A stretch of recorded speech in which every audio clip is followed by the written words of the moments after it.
그가 또 이 비유로 백성에게 말씀하시기 시작하시니라. 한 사람이 포도원을 만들어 농부들에게 세로 주고 타국에 가서 오래 있다가 때가 이르매 포도원 소출 얼마를 바치게 하려고 한 종을 농부들에게 보내니 농부들이 종을 몹시 때리고 거저 보내었거늘 다시 다른 종을 보내니 그도 몹시 때리고 능욕하고 거저 보내었거늘 다시 세 번째 종을 보내니 이 종도 상하게 하고 내쫓은지라. 포도원 주인이 이르되 어찌할까? 내 사랑하는 아들을 보내리니 그들이 혹 그는 존대하리라 하였더니 농부들이 그를 보고 서로 의논하여 이르되 이는 상속자니 죽이고 그 유산을 우리의 것으로 만들자 하고 포도원 밖에 내쫓아 죽였느니라.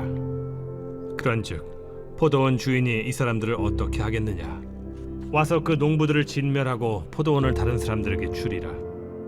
그렇게 되지 말아지이다. 그들을 보시며 이르시되 그러면 기록된 바 건축자들의 버린 돌이 모퉁이의 머릿돌이 되었느니라 함이 어찌미냐?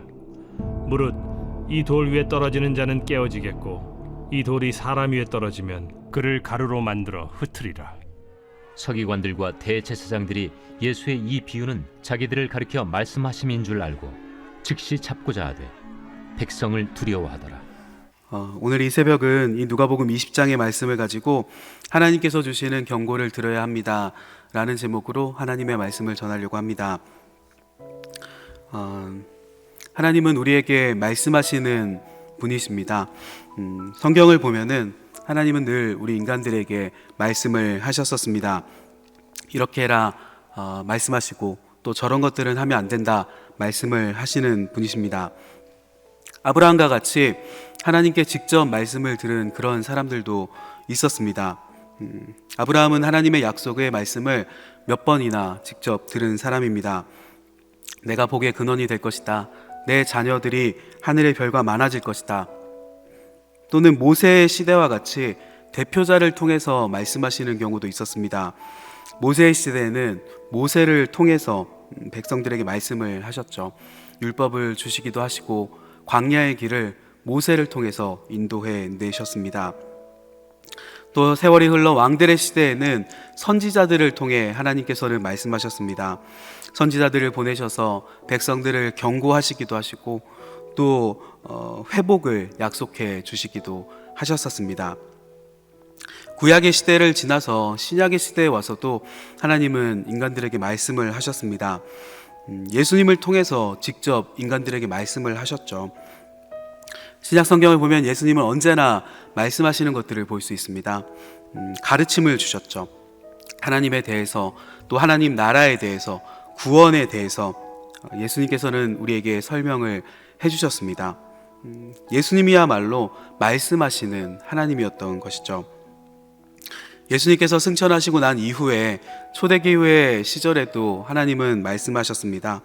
성령을 통해서 그의 사람들에게 말씀을 하셨죠. 베드로에게 고넬료를 찾아가라 라는 등의 구체적인 말씀을 하시기도 하셨고, 바울과 같은 사람에게 아시아로 가지 마라, 그곳에서 복음을 전하지 말라 라는 등의 여러 가지 말씀들을 성령을 통해서 하셨었습니다. 이렇게 성경 전체를 보면은 하나님께서 끊임없이 인간에게 말씀하시는 것들을 찾아볼 수 있게 됩니다. 하나님은 왜 우리에게 그렇게 말씀을 하시겠습니까? 하나님이 말씀하시는 이유는 두 가지가 있습니다. 첫 번째로 우리 인간을 사랑하셔서 그렇습니다. 사랑하는 사람에게 말해주고 싶고 사랑하는 사람에게 말을 걸고 싶지 않습니까? 대화를 나누고 싶죠. 영상통화를 하고 싶고 카톡으로도 서로 대화를 나누고 싶은 것이 사랑하는 마음입니다. 그래서 하나님은 말씀하시는 것이죠. 우리 인간을 사랑하시기 때문에 하나님은 우리에게 말씀을 하십니다. 사랑의 하나님이시기 때문에. 두 번째로 하나님께서 말씀하시는 것들은 우리에게 경고를 하시기 위해서이십니다. 사랑하는 사람이 잘못된 길로 가면 우리는 어떻습니까? 경고를 해주고 싶죠. 그 길로 가면 안 된다, 거기로 가면 낭떠러지다, 우리는 얘기를 해주고 경고를 해주고 싶어 합니다. 그것이 하나님께서 우리에게 말씀하시는 이유이신 것이죠.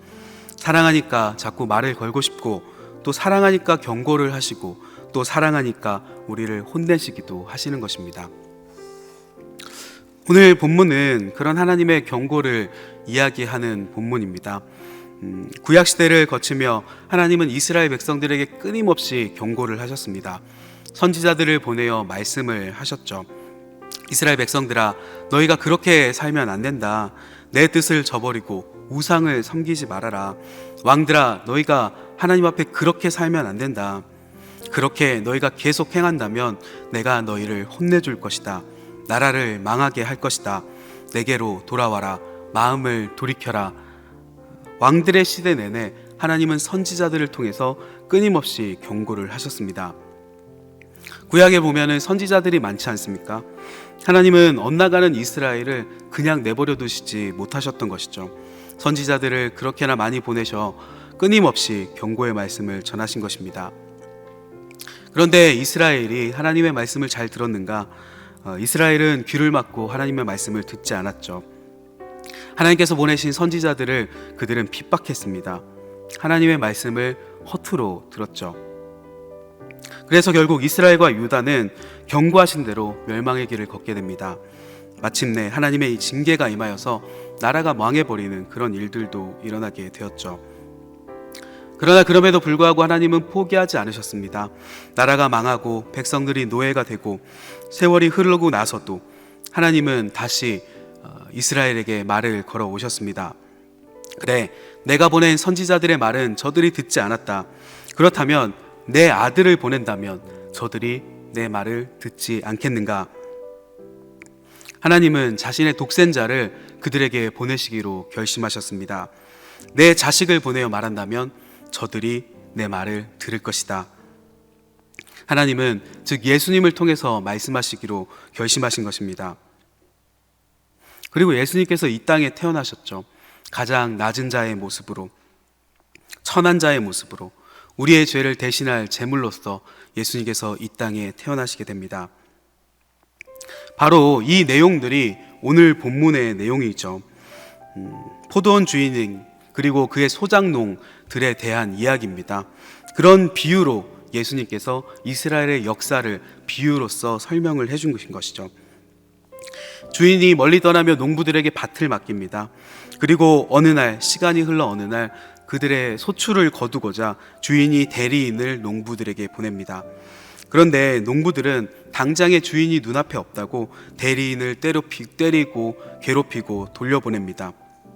그러자 주인은 인내심을 가지고 다른 대리인을 또 한 번 보내게 되죠. 그런데 농부는 또다시 그를 때리고 상하게 하고 돌려보냅니다. 이 같은 일들이 계속 반복되는 것이죠. 너그러운 주인은 생각을 합니다.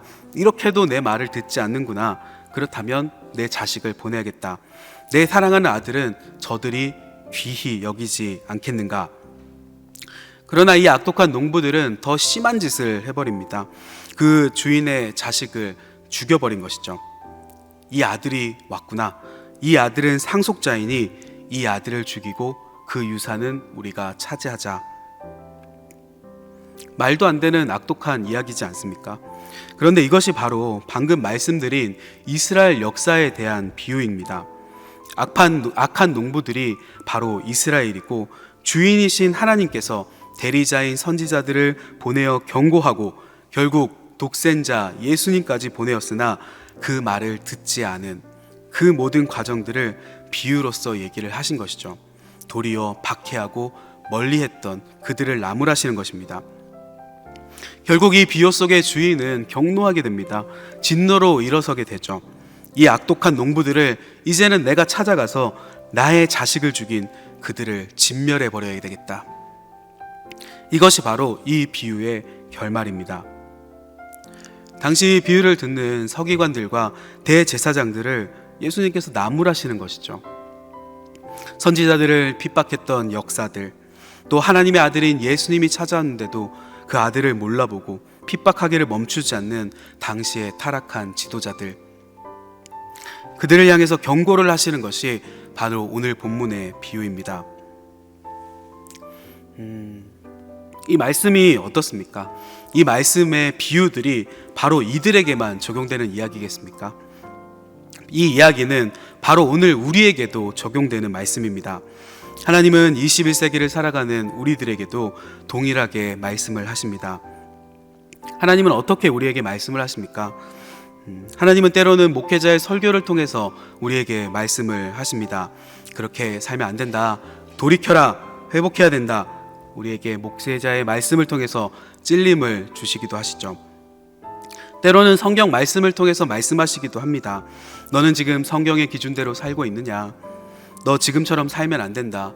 성경을 읽을 때 우리에게 찔림을 주시며 하나님께서는 성경 말씀을 통해서, 성경책을 통해서 우리에게 말씀하시기도 합니다. 때로는 삶에 일어나는 여러 가지 일들을 통해서도 하나님께서는 우리에게 말씀을 하십니다. 자, 이래도 돌이키지 않을래? 왜 이런 일들이 일어나는지 네가 생각해 봐야 한다. 삶에 일어나는 일들을 통해서도 하나님은 우리에게 말씀을 하십니다. 하나님께서 말씀을 하신다는 것이 무슨 신비한 음성을 듣는 것을 얘기하는 것이 아닙니다. 목사님의 설교 말씀을 통해서, 성경 말씀을 통해서 우리에게 찔림을 주십니다. 그것을 하나님께서 주신 찔림으로 받고 우리가 돌이키는 것, 그것이 바로 하나님께서 우리에게 말씀하시는 방식인 것이죠. 그런데 우리는 혹시 이 악독한 농부들 같지 않습니까? 우리가 이스라엘 백성들처럼 행하고 있는 것은 아닙니까? 하나님께서 아무리 말씀하셔도 우리의 귀는 막혀 있는 것입니다. 변할 생각이 사실 없죠. 싫습니다. 내 마음대로 살 건데요 라고 우리가 직접 말을 하진 않지만 변화된 삶이 없는 우리의 모습들, 변하지 않은 채로, 찔림을 무시한 채로 내 마음대로 살아가는 모습이 우리의 모습은 아닌지 돌아보게 됩니다. 하나님은 지금도 선명하게 말씀하고 계십니다. 목회자를 통해서, 성경 말씀을 통해서, 혹은 지금 이 시간 저를 통해서도 하나님께서는 말씀하고 계십니다. 이렇게 해라. 너는 돌이켜야 된다. 우리 개개인에게 여전히 말씀하고 계신 분이십니다. 다만 우리가 설교 말씀을 들을 때 하나님께서 주시는 말씀으로 받지 않을 뿐인 것이죠. 성경을 읽을 때 지금 내게 주시는 말씀으로 우리가 그것을 받지 않을 뿐입니다. 하나님께서 지금 나에게 뭐라고 말씀하시는가? 예수님께서는 늘상 그렇게 말씀해 오셨죠. 들을 귀 있는 자는 들으라. 자주 말씀하셨습니다. 듣기를 간절히 원하는 자는 하나님의 말씀을 듣게 될 것입니다. 들을 귀라는 것은 즉 들을 수 있는 마음입니다. 사모하는 마음인 것이죠. 들을 귀가 막혀 있다면은 우리는 어떤 방법을 통해서도 하나님의 말씀을 들을 수 없을 것입니다. 백운교회 이 새벽 강단에 예수님께서 직접 강림하셔서 직접 말씀을 전하신다 할지라도 우리가 못 듣는 사람은 그 말씀을 들을 수 없을 것입니다. 실제로 복음서를 보면 그렇지 않습니까? 하나님의 아들이신 예수님께서 직접 이 땅 가운데 내려오셔서 사람들 틈바구니에서 하나님이신 예수님께서 직접 말씀들을 전하십니다. 그런데도 그 예수님의 말씀을 직접 듣는다 할지라도 못 알아들은 사람들은 여전히 못 알아들었지 않습니까? 사실 못 알아들은 사람들이 더 많았습니다. 심지어 기적을 보아도 깨닫지 못하는 사람들이 태반이었죠. 왜 그렇습니까? 귀를 막고 들을 생각이 전혀 없었기 때문입니다. 오늘 하루를 살아가면서 주님께서 주시는 이 말씀을 귀를 기울이시기를 바랍니다. 하나님은 분명히 지금도 우리에게 말씀하시는 분이십니다. 설교를 통해, 성경 말씀을 통해, 우리의 삶에 일어나는 여러 가지 일들을 통해 우리에게 찔림을 주시고 또한 말씀하시는 분이십니다. 그래서 우리는 집에서든 직장에서든 그 어떤 곳에서든 사모함을 가지며 또한 성경 말씀을 가까이 해야 할 것입니다. 성경은 하나님께서 말씀하시는 가장 중요한 채널이기 때문입니다. 우리가 연초에 받았던 도전들이 있지 않습니까?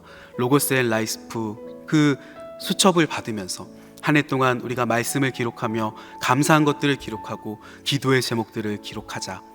우리가 하나님의 말씀을 소중히 여기자고 한 해를 시작하였는데 벌써 10달의 시간이 끝난 지금 우리는 그 말씀들을 여전히 가까이 하고 있는지, 우리가 돌이켜 말씀을 가까이 해야 할 때인 것이죠. 그냥 성경책을 책과 같이 줄줄 읽는 것이 아닙니다. 성경을 통해서 오늘 나에게 지금 주시는 말씀이 무엇인가, 무슨 약속을 해주시는가, 어떤 것들을 경고하시는가, 무엇을 하라고 하시는가, 무엇을 하지 말라고 하시는가, 우리가 성경 말씀을 묵상해 볼 수 있어야 할 것입니다. 성경 말씀을 하나님께서 주시는 말씀으로 우리가 받는 것입니다. 성경을 가까이 하는 사람, 그런 사람은 이미 하나님의 말씀을 듣고 있는 분이신 것이죠. 오늘 하루 길을 걷다가도 문득 하나님께서 주시는 그 깨달음의 음성을 들을 수 있게 되기를 소원합니다. 말씀하시는 하나님, 우리의 눈을 열어주시는 하나님, 듣게 하시는 하나님, 그 하나님의 음성을 성경 말씀을 통해 혹은 여러 가지 일들을 통해 깨닫게 되는 일들이 성도님과 모든 가정 가운데 넘치기를 주님 이름으로 축복합니다. 함께 기도하시겠습니다.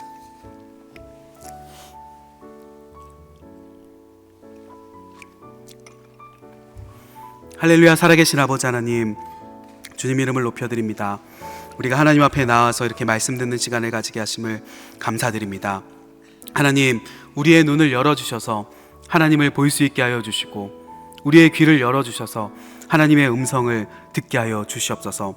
우리의 마음의 문을 활짝 열어주셔서 주님의 사랑을 느낄 수 있는 그런 자가 될 수 있도록, 언제나 어디서나 친밀하게 하나님을 알 수 있는 자가 될 수 있도록 주님 역사하여 주시옵소서. 하나님, 이 새벽에 우리가 기도할 때 우리가 하나님의 음성을 들을 것입니다. 하나님, 우리가 기도할 때 우리가 하나님의 음성을 듣기를 원합니다. 우리의 마음에 깨닫게 하여 주시옵소서. 내가 누구를 위해서 기도해야 될지, 어떤 것들을 기도해야 될지 알게 하여 주시고, 아버지 하나님, 또한 우리가 무엇을 돌이켜야 될지, 하나님께서 내 인생에 주셨던 약속들은 무엇이 있었는지 다시 한번 하나님께서 깨닫게 하시는 특별한 이 새벽의 시간이 될 수 있도록 주님 역사하여 주시옵소서. 우리가 가지고 나온 모든 기도의 제목들, 질병의 일들과 경제적인 일들과 자녀의 문제들, 이 모든 것들을 하나님께서 회복시켜 주시고 하나님께서 인도하여 주시는 일들이 이 새벽 기도하는 우리의 심령 가운데, 삶 가운데 일어날 수 있도록 주님 역사하여 주시옵소서. 이런 일들이 있게 될 것을 믿음으로 선포합니다.